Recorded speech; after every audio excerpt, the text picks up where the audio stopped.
Over the last century, British Airways has become one of our most iconic companies. Well, it was a creme de la creme, as my mother would say. It launched the world's first international flight service. It was the start of a new era for the whole of aviation, really. The first jetliner. It completely revolutionized air travel. And the first ever supersonic passenger plane. Once you'd flown on Concorde, it was like being a member of an exclusive club. But it has also faced very turbulent times. I thought, well, this is it. They're going to blow us up. Has struggled to keep up with the competition. I don't care what fare you've got, mine is the cheapest. And been forced to make tough decisions in order to survive. This was not just some nice, cuddly British airline, but this was a world leader. This is the story of a thoroughly British airline and its first 100 years in the sky. British Airways now carries over 40 million passengers a year. The country's largest air fleet has its main hub at Heathrow, Europe's busiest international airport. But the story of our flagship carrier starts a century ago in a muddy West London field. Hounslow Heath Aerodrome had been a training base for the Royal Flying Corps during the First World War. At the end of the war, the airport was converted for civilian use and took its place in aviation history. We're right under the flight path to Heathrow. It's just a mile or so away to the north and the west. But this is the place where modern passenger flying started. Not at Heathrow, but here on Hounslow Heath. Because it was here that the first scheduled international passenger flight took off for Paris. Aircraft Transport and Travel, forerunner of British Airways, launched the first flight of the world's first international schedule on the 25th of August 1919. There would have been a lot of people here just to watch this extraordinary thing of a plane taking off, actually taking someone to Paris. Very few people had been in a plane, and it was probably as exciting as anything you could do. The Vintage Aircraft Club have a realistic scale model of Hounslow Heath Aerodrome, originally produced to mark the 50th anniversary of this seminal moment in aviation history. It was the start of something brand new and a new era for the whole of aviation, really. The plane used on this pioneering flight was the Airco de Havilland 4A. It was a fabric and wood aeroplane, had an open cockpit, single engine, and they'd actually been designed in the war for bombs. And there is a surviving account of that groundbreaking journey. Well, we're very fortunate because we have a copy of Flight magazine from 1949, and they interviewed Lieutenant Bill Lawford, who was the pilot of that first flight. He said, "It was a grim morning with heavy rain and practically no visibility. Lawford hedge-hopped all the way to the coast. Over the channel, he flew at no feet, narrowly missing a lightship, but visibility improved towards the French coast. Remember, this is an open cockpit aircraft with minimal instruments and no radio. On landing at Le Bourget, the gendarmerie approached, kissed the pilot and said, 'Alors, mon vieux, bien fait? Votre passeport, s'il vous plaît.' The flight had taken 2 hours and 15 minutes. To begin with, the carrier, Aircraft Transport and Travel, operated a successful schedule. Apparently, out of the first 42 flights, the first 41 flights arrived exactly on time to the minute. And from May to December, they actually flew 4,000 passengers over that time, which is incredible when you think that it's just a small airline in a small place with small aeroplanes compared to what we know now. But AT&T didn't last long. Just a year after that historic first flight, the fledgling airline was out of business, with its assets taken over by the Daimler Airway. The whole industry was struggling in the UK, and that was a problem for a government that wanted an air carrier which would reflect Britain's standing in the world, and, more importantly, would allow the country to strengthen its grip on an empire which now covered nearly a quarter of the global population. I think the government realised that if they could create a national airline that was big enough and powerful enough with enough planes, it could hold the empire together. In 1924, the government approached 4 British carriers, including Daimler, with a huge financial offer to combine forces under the banner of Imperial Airways. The government was saying, here's £1 million, join together. So it was an offer they couldn't refuse. And they loved the fact the government was saying, we're going to make you Imperial Airways. You're going to dominate the world. The staggering £1 million cash injection pushed the airline to new heights.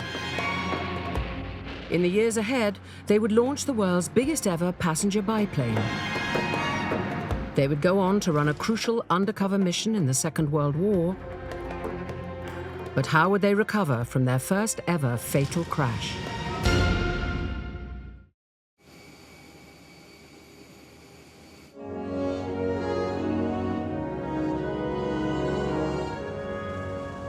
Modern global aviation giant British Airways can trace its origins back to Imperial Airways, formed in 1924 when the government brought together 4 struggling domestic carriers with the promise of a £1 million cash injection. The new airline was due to launch from Croydon Airport, with a purpose-built terminal including the world's first ever air traffic control tower on April Fool's Day 1924. But the joke would be on Imperial's customers.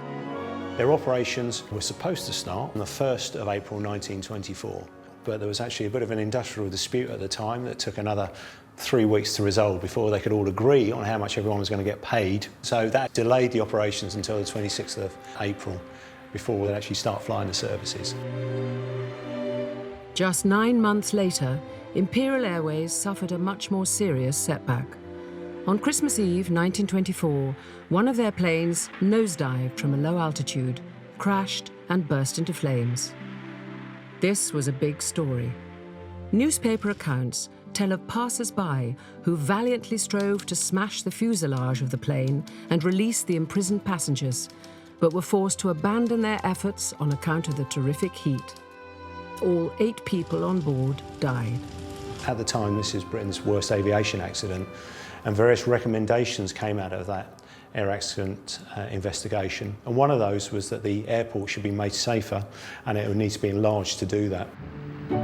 By 1928, Croydon Airport had become the world-beating base needed by an airline with global ambitions. What we've got is the world's first ever modern airport terminal. It's the first time there's been a specifically built check-in area. So you come in, you go to your prospective airline desk to check in and get your ticket. You'll then go through security, immigration and customs. Then you'll go out the one departure gate they had here to get onto the airliner, and that would all be done in about 10 minutes. Away, chocks! This was the world's biggest air traffic control tower and was a complete step change on what there was before. It's this massive structure, it's 50 feet tall. There's nothing else like it on the planet. But communications between the controllers in the tower and planes on the runway outside were still very much stuck in the 1920s. We're on the balcony of the air traffic control tower. This is where the traffic assistant would have come to pass the instructions to the aircraft. First of all, they have an indicator board for each airline. So for an Imperial Airways, they have the letter I, and that'll be slotted down into this slot here. This sign means that an Imperial Airways machine is about to leave. The pilots would actually look at that board and think, right, that's our turn, we're next up to go. The airport official then gets clearance from controllers sitting just inside that the plane can taxi away from the terminal building. It would then use the light to shine it down to the traffic assistant on the apron, who would then wave off the airliner to actually move out and go onto the runway. Once he's out on the airfield, the next signal that the pilot would get would be again from the spotlight here to actually shine it at the cockpit to the pilot to say you're now clear to take off.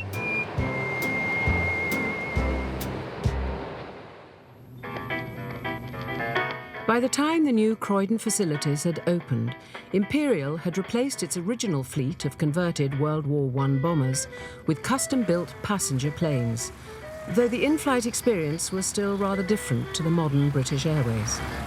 Under the passenger seats, there would have been a pot for when you threw up because it was so bumpy. And if you needed to use the loo, it was a curtain with a bucket behind it. So you can imagine if you were doing that and the plane hit really bad weather, the bucket and you might go toppling over. So it was very primitive, but no one worried about that because you could look out the window and this incredible thing. Lovely clear, doesn't it? In millions of years of human history, no one had looked out the window and go, good heavens, there's the English Channel, there's, you know, Croydon. This was extraordinary. Imperial Airways' early planes might not have been particularly comfortable, but flying on them certainly wasn't cheap. In the mid-20s, a single ticket to Paris cost about £9, roughly twice the average weekly wage. The company's well-heeled passengers expected high-end service for their hard-earned cash. So, in 1927, Imperial introduced their world-renowned Silver Wing service. I mean, it was an extraordinary service, even by the standards of flying first class today. If you booked your ticket for the Silver Wing service, a car, and it would be a big luxury car, would turn up at your house in the morning and it would drive to within a few feet of the steps to the plane. There they would be met by a Silver Wing service air steward, another British first. At that time, they were all men. They had amazing customer service and they looked smart. They had these starched collars, as if you were a maitre d' in a restaurant. The in-flight catering would set the standard for years to come. The stewards would buy all their food that they needed fresh, and then there was a tiny room at the back of the plane where they had a kind of very small area to prepare and a small hob where they could warm food up. At Croydon, you can still see an original Imperial Airways place setting. This is some of what you would have on a Silver Wing service. It's all got the crests of the Imperial Airways. The crockery is china, and it's a very fine china, which means it's lightweight, but it's not the sort of plastic you get on long-haul flights today. You had your full cutlery, you had proper crockery. The whole thing was very luxurious, as you would expect to have if you were having a 5-course dinner in the Champs-Élysées or somewhere. Not only did this pre-war manifestation of British Airways offer a new standard of service, they were also frontrunners in in-flight entertainment. They were innovators, and in 1925, they showed the first, certainly in Europe, the first in-flight movie, and it was The Lost World, a Conan Doyle story. The projector was in the aisle, and there was a tiny aisle, and there were 2 rows of seats. They just had a screen at the front of the cockpit. I mean, it would have been very small, maybe 3 or 4 feet square. Many people said to me, how on earth did they hear the soundtrack? Well, of course, that was easy. It was a silent film. Imperial was working hard to attract more passengers, but the government had created the airline in the first place to tighten their grip on the British colonies scattered throughout the world. A new kind of aeroplane was needed. This is the first of a fleet of 8 giant Handley Page airliners built for the Empire Air routes operated by Imperial Airways. The HP-42 and its sister ship, the HP-45, was commissioned by Imperial Airways to actually provide transport not only through Europe, but also to extend the operation to cover the whole of Britain's overseas interests, to go all the way down through Africa, through the Middle East, and onwards to India as well. The new flagship of Britain's leading airline had a whole series of innovative features to make long-haul flights both safer and more reliable. We actually see an enclosed cockpit, which was a first for an airliner. Up until then, the pilots were exposed to the weather. For the first time, we see 4 engines on one of their airliners. From 1928 onwards, they insisted that all their airliners would have 4 engines because that improved the safety of the aircraft. The aircraft can now seat 38 people. Imperial Airways' biggest airliner up until then actually seated 20 people. As you can see, there's a huge change in capacity. During the past 4 years, a fleet of 8 of these has carried passengers throughout the Empire, over 8 million miles, and carried them without any injury whatsoever. The HP-42 was designed with some of the home comforts needed to make long-haul travel a more appealing prospect. You've got a luxurious cabin. There's a galley in the centre of the aircraft where the steward will be based to serve the customers on the flight. And this is the first time an actual airliner was designed with a toilet on board. It was the most advanced and the best airliner there was at the time.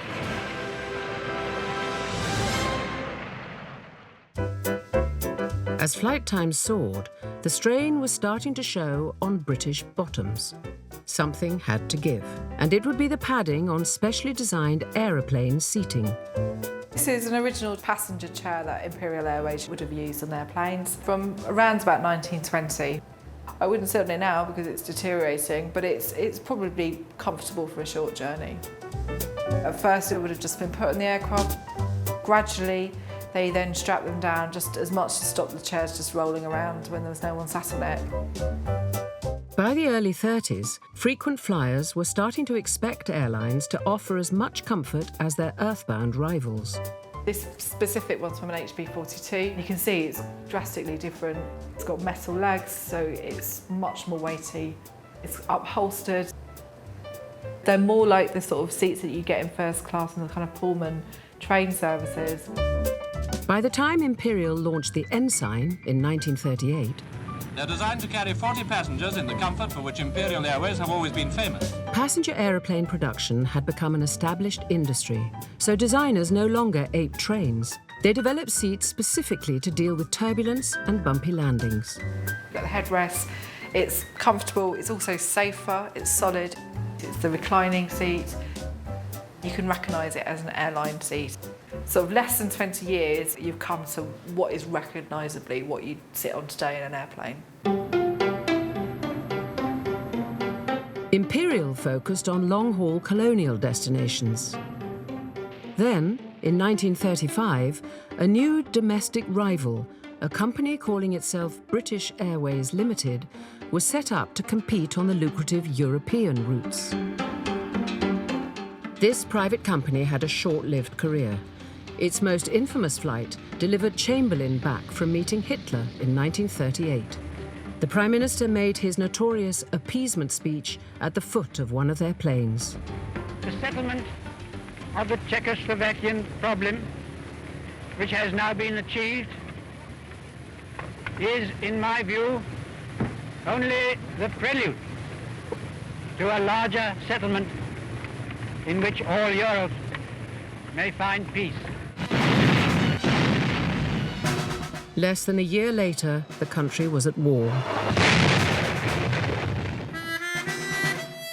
The government nationalised Imperial Airways and British Airways Limited and merged them to form the British Overseas Airways Corporation. During the war, BOAC connected the United Kingdom with its allies around the world, often under enemy fire.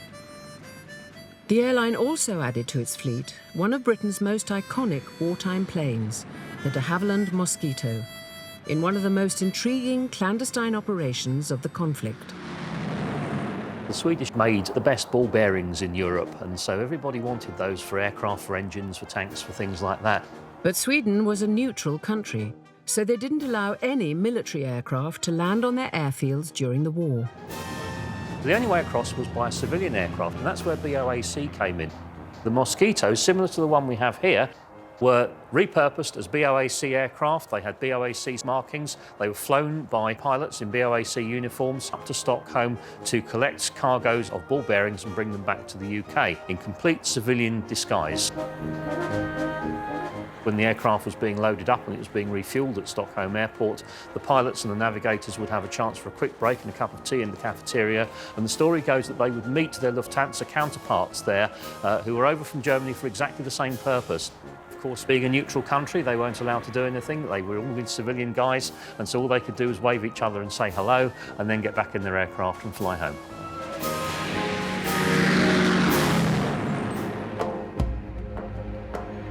Shortly after the Second World War, Britain's flagship airline would introduce world-beating engine technology until a fatal flaw grounds their entire jet-age fleet.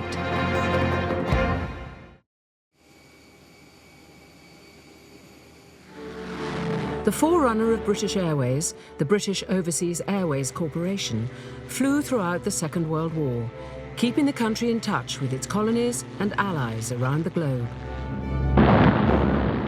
At the end of the war, in 1945, today is Victory in Europe Day. Britain emerged battered and bruised and in need of massive reconstruction. But the country was heavily in debt and desperately short of foreign currency.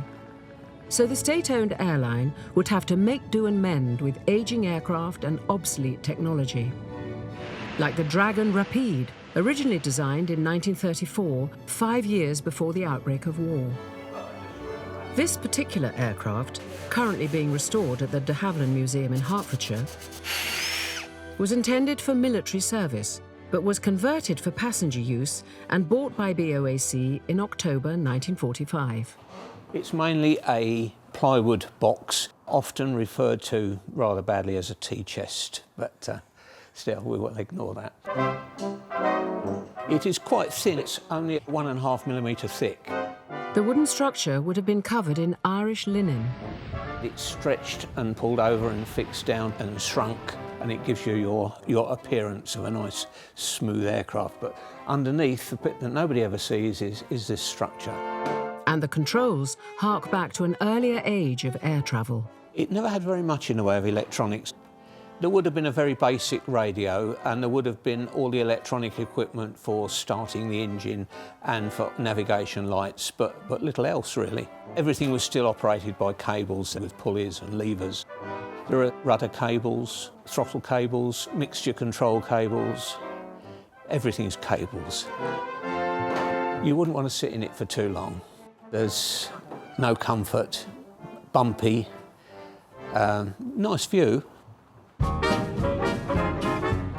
By the early 50s, Britain was still on rations, but across the pond, the US economy was booming. So while UK airlines largely soldiered on with outdated World War II technology, their American rivals were taking their passenger service to new heights. However, their aircraft were still propeller-driven planes with piston engines. That made them noisy and relatively slow. Transatlantic flights would take upwards of 15 hours, with as many as 3 stops. But Britain's state-owned airline industry was still struggling to keep pace. Emerging from the war with tremendous military air strength, but little civilian, our airlines have since then been striving to make up for lost time. BOAC flight Bokaro, Karachi, Calcutta, Bangkok. In 1952, BOAC saw a chance to get its nose back in front of its US rivals. They brought into service the world's first ever passenger jetliner, the British-built de Havilland Comet. When BOAC inaugurated the first Comet jet flights, it completely revolutionised air travel. It was the Concorde of its day, really. The new Comet could reach speeds of nearly 500 miles an hour, about 50% faster than equivalent propeller planes. When you started running down the runway to take off, it was like a Ferrari to a Ford. I mean, you could feel the thrust. And the takeoff was a hell of a lot different angle than on a propeller plane. And the jet engines provided a much smoother flight as well. It was a different world, a much more comfortable world, a much more steady world. The comfort of travelling in these magnificent aircraft has to be experienced to be believed, and when meals are taken, the steadiness of the machine and the lack of vibration can be fully appreciated. They used to play a trick in the passenger cabins. They used to take a coin, and because of the lack of vibration, the coin would sit on its edge and it wouldn't go anywhere. It just sat on the table. People loved to see that because it was such a novelty. This new technology also allowed the planes to fly much higher in the sky. Propellers need air to push against, but jet propulsion is actually more efficient in the thinner atmosphere thousands of feet above ground. Jet engines are designed for high altitude flights. You can fly high, you can fly above the weather. The Comet transformed passenger travel, but this radical new aircraft had a fatal flaw. In January and again in April 1954, there were 2 crashes just off the Italian coast. Both of these Comets were lost with everybody on board. A total of 56 people died in the 2 crashes. The Royal Navy salvaged the planes from the seabed and returned the mangled remains to the UK, where the Ministry of Transport investigated the cause of the disasters. When they pieced together the wreckage, they discovered that the fuselage had explosively blown apart. Flying at much greater altitudes meant that the large cabin had to be pressurized for the safety and comfort of the passengers. This put a strain on the body of the Comet, which was repeated with every flight of the new jetliner. The cause of the accidents was the structural failure of the fuselage caused by metal fatigue and caused by the repeated pressurisation of the fuselage internally. But this might not have been such a disaster were it not for another design feature of the pioneering jet plane. If you look at the windows, they're different from a modern airliner in that they're square. Square things, of course, have corners in them, and it was the corners that concentrated the stress when the airframe was pressurised. When they tested several Comet aircraft to destruction, they found huge cracks originating from the corners of those square windows, and that was the cause of the 2 crashes off Italy. Britain's entire Comet fleet was grounded while the jetliner went through a radical redesign. The square windows were eliminated, the fuselage was strengthened, the engines were improved. The Comet became a success at the end, but it went through an awful lot of teething troubles in order to get there. But that was part of the process of learning how a modern jet airliner behaved. Somebody had to do it, somebody had to learn the lessons. Shortly after the war, the government transferred the short-haul routes of the state-owned airline into a separate organisation called British European Airlines. Long-haul flights were kept under the British Overseas Airways Corporation branding. By the mid-1950s, both carriers were based at Heathrow, now England's major international airport, carrying more than 1 million passengers a year. At the heart of their global operations was a state-of-the-art control centre. The team here would track planes as they carried their customers around the world. We had chalkboards, movement boards at the front of the office. When the flight departed, we jumped up these steps. We turned a little light on and we chalked up the actual time of departure. When an aircraft landed at Sydney or wherever it was going to, Barbados, one of the duty officers there would send a telex to Heathrow and advise the control centre, and we would turn the light off to denote that the aircraft had actually arrived at that time and wasn't now flying. So the controller could look around the office and he could see all the BOAC flights worldwide that were actually flying. A decade later, Heathrow was the UK launchpad for a new golden age of air travel. Jetliners were quick and comfortable, while the in-flight service was reaching for the sky. And Britain's airlines were looking for a new kind of cabin crew to fly the flag in the swinging 60s. Thousands of girls in Britain want to be air hostesses. It's one of the world's top glamour jobs. I'd always wanted to travel, and I always wondered how I would ever do that, because unless you married somebody rich, how are you going to see the world? In 1965, the 23-year-old teacher was offered an interview at BOAC. There were about 20 girls there, all of whom were stunning. That was intimidating. And I just thought, I don't stand any chance here at all. I think they were looking for people who looked good, who would be pleasing on the eye. I know it sounds so superficial now, but that was all part of the ambience of BOAC. We were sitting in groups outside the interview rooms, and people would come up and they'd ask about sex. They'd say, do you have a boyfriend? And, everybody was lying and saying no or yes, but, it's not serious, which is what I said. And then the senior captain said to me, if you were on some palm-fringed beach and some captain approaches you, what are you going to do, my dear? He did actually say my dear like that. So I said to him, well, I've got 3 brothers. I'd realised what was going on. He said, these are not your brothers, my dear. And then I said, it's a bit of a challenge, isn't it? And he said, that's it. So that's what makes me think they were looking for somebody perhaps who was happy-go-lucky but not tacky. Clean Living Diane made the cut to the final round.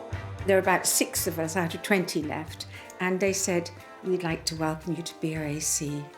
I was still there. Couldn't believe it. It was extraordinary because I knew that my life would change from then on. It was going to be a big adventure and what I'd always dreamed of, to travel the world. Diane then headed to Heathrow for the 3-month training course, which would make her a member of airline aristocracy. Flying staff are picked for intelligence and personality. Training is meticulous. A mock-up of an aircraft cabin is used to give practical experience. Other substitutes can be surprising. Practicing meal service with bottle tops, for instance. Cabin service was really just fantastic, second to nothing. It really was the best in the world. We used to think we were cut above. You walked on the aircraft and people were friendly, and people seemed to enjoy flying, and people who were on the cabin crew enjoyed having you. It was much more relaxed. There was no stress to flying. When people came on board, we would immediately say, "Can I take your coat?" And so we'd be hanging the minks up in the first class, some of which were tried on in secret later. Passengers generally dressed up to travel. It was a slightly more respectable appearance that was demanded. Chaps would be wearing a jacket and a tie. For a lot of people, it was an event to travel. In some ways, a 60s long-haul flight was like a meal out at a high-end restaurant. In first class, the senior steward would roast a leg of lamb or a fillet of beef, and it was his job to carve in front of the passengers. The food was fantastic, and of course the wines and everything were the finest. Then would come the trolley with the cheese and the fruit. Some of the cheeses we served, like brie, was considered rare. I mean, in those days, mangoes were rare. Avocados were rare. It sounds funny now because they're fairly commonplace. I mean, I don't know how people ate it all, actually. The food might have been good, but 50 years ago, BOAC passengers had to make their own fun. Obviously, there was no in-flight entertainment. People talked to each other, which is slightly surprising these days, perhaps. People did talk to you, or you could get up and go and have a chat, you know. There was nothing really except to sit and smoke and read and watch the stewardesses, if you like. In those days, smoking was allowed on the aeroplane. There were even some crew members who smoked a pipe. On transatlantic flights, the thickness of the smoke could signal you were reaching your destination. If you could not see across the flight deck, you were getting pretty close into New York. Sometimes it was that bad. And even on the ground, the luxury and glamour didn't end for the flight crews. In long-haul flying in the 60s, the trips could be anything up to 2, 3, even 4 weeks if you got delays. We lived in first-class hotels, and you could eat and drink what you wanted. It was all on the account. Invariably, somebody would say, "Drinks are in my room." So we would have what they call room parties. It was a 600-mile-an-hour party. It was just great fun. But nothing lasts forever, particularly in the fast-moving world of aviation. We weren't allowed to fly if we were pregnant or if we were engaged. So when I got married, I stopped flying, and that was the end of it. But I had satisfied my wanderlust, if you like. By this time, the party was also coming to an end for Britain's premium carriers.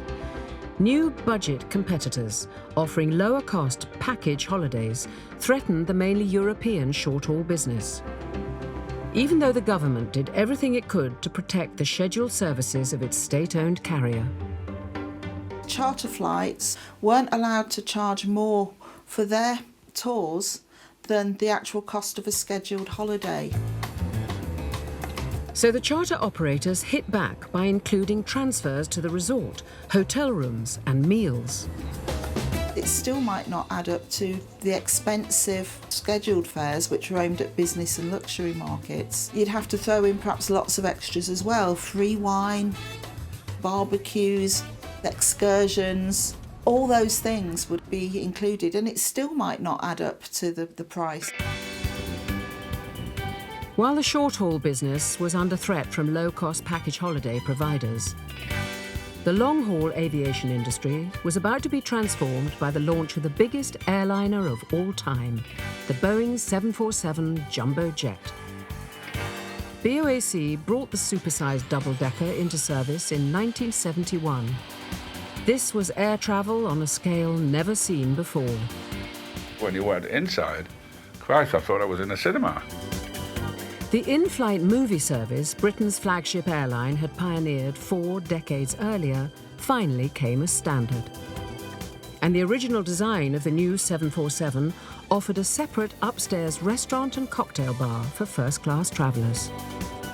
When you're up in that bubble, so you're on a little private plane, you never dreamed there was 300 people down below. It was really a very special experience, the 747. But the real change was the sheer number of passengers the jumbo jet could carry. The 747 transformed aviation more than any other aircraft, and I include Concorde in that, because suddenly the largest passenger plane didn't hold just under 200 people, it held over 400, and that meant you had an awful lot more seats to fill. How are we going to do this? Maybe we could cut prices. And that, of course, opened up aviation to the likes of the common man and woman. By the early 1970s, government-owned British Airlines faced price competition as never before. But this decade would also see the rise of a terrifying new threat to the aviation industry.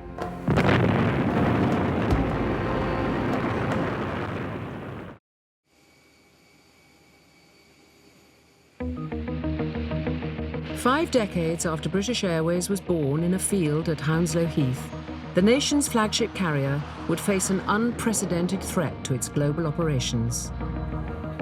In 1970, after a period of increasing unrest in the Middle East, the violence spilled over to the world's airlines. A new and sinister chapter in the history of international passenger travel opened with a series of coordinated attacks across Europe.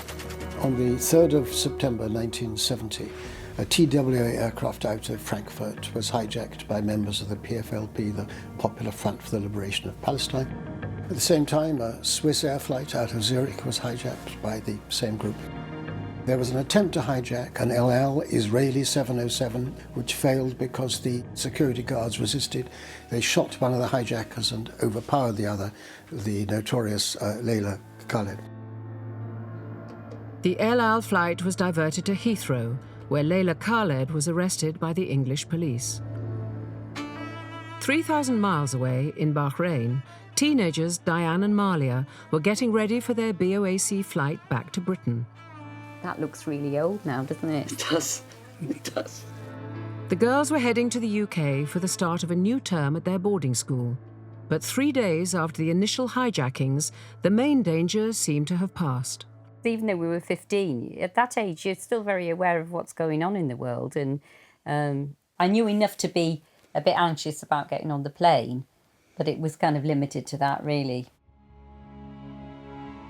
By now, the PFLP was negotiating for the release of Leila Khaled with the British government. But so far, the state-owned airline had managed to keep clear of the crisis. I think we were rather thinking that BOAC had got away with it. All that would change shortly after Flight 775 left Bahrain. A stewardess came running towards the back, looking frightened. And I looked over and I said to you, there are men with guns. And she said, what do you mean guns? And I said, there are men. I think we're being hijacked. And she went, oh, don't be silly. Back at Heathrow, all hell was about to break loose. I'd gone to work hoping for a nice quiet shift. And I hadn't been there long when Reuters phoned up. They said, is it true there's been a hijacking? We had a bank of telephone numbers, about 10 on each desk. Immediately, all 10 started ringing. The Palestinians diverted the VC-10 to Lebanon to refuel. We were told we were going to go to Beirut airport. We thought, well, you know, we'll land there and hopefully we'll be able to get off. We were taxied way past the airport to the end of the runway. I presume, in case they blew us up there. I think that scared me more than anything. The terrorists then ordered the pilot to fly onto Jordan, where 2 of the planes which had been hijacked earlier in the week were already being held. As soon as we hit the ground, there was all this sand and it looked like smoke to me, and I thought that was the end then. The British plane had landed at Dawson's Field, a short, dusty runway under the control of the PFLP. the VC-10 pulled up alongside the Swissair and TWA planes, guarded by heavily armed Palestinians. The crew were lovely. They were trying their best to keep us as calm as Yeah. possible. Everybody realised it could be your last moment, so everybody was as helpful as possible. It seems to be a British thing. The position of the hostages on the aircraft was extremely precarious. Most came from Western democracies. An intense debate happened about whether to stand up to the hijackers or accede to their demand. Negotiations dragged on as the hostages sweltered in the heat at Dawson's Field. They brought that water tank from Damascus and we had to sort of ration it out, so everybody had half a cup of water every couple of hours, was it? Wasn't nice water, but it was water. It was a drink, so it was rationed but tasted awful. The standoff went on for days. There was no bigger story in the world.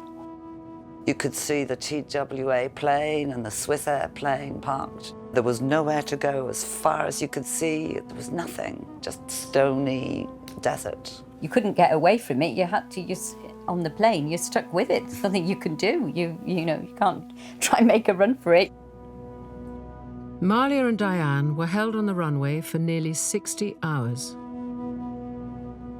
The deadlock was broken with a deal in which it was eventually resolved that Layla Khaled would be released. I think it was all very iffy right up until the last moment. Then we were getting off the plane and it all seemed to happen quite quickly. And then we were aware that some of the men had been left behind. We were under the impression that they were going to keep them and kill them. The women and children were taken from the jetliner to the Intercontinental Hotel in nearby Amman. The noise was horrendous. People were questioning, people were laughing, some people were screaming about their husbands being left. Back at Dawson's Field, the hijackers blew up the airliners.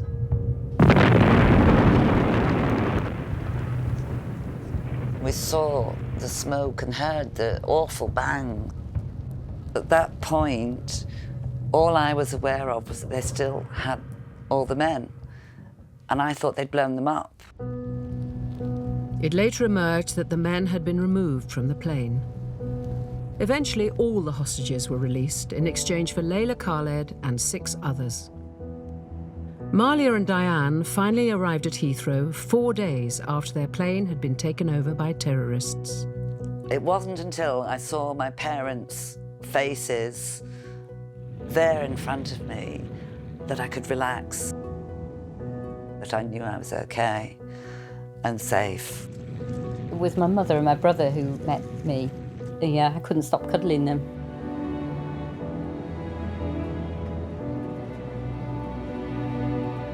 I realised that this was not a sea change, an air change in the way of air travel, and it would never be the same again. You were no longer safe as an airline passenger, and I think that's still with us.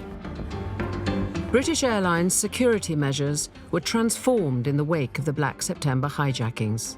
From then on, armed airport patrols and rigorous boarding checks would become part and parcel of international travel. The aviation industry was changing, and the government decided the state-owned airlines would be fitter to face the new challenges under one banner. In April 1974, the British Overseas Airways Corporation and British European Airways merged to form British Airways. Next time, Britain flies the flag with the world's first ever supersonic passenger jet. This is indeed Concorde's Day. BA faces fierce competition and legal action on the hard-fought transatlantic routes. Obviously delighted with today's result and hope that it will bring in a new era of fair competition in British aviation. And chaos at Terminal 5 as the airline unveils its new multi-billion-pound base.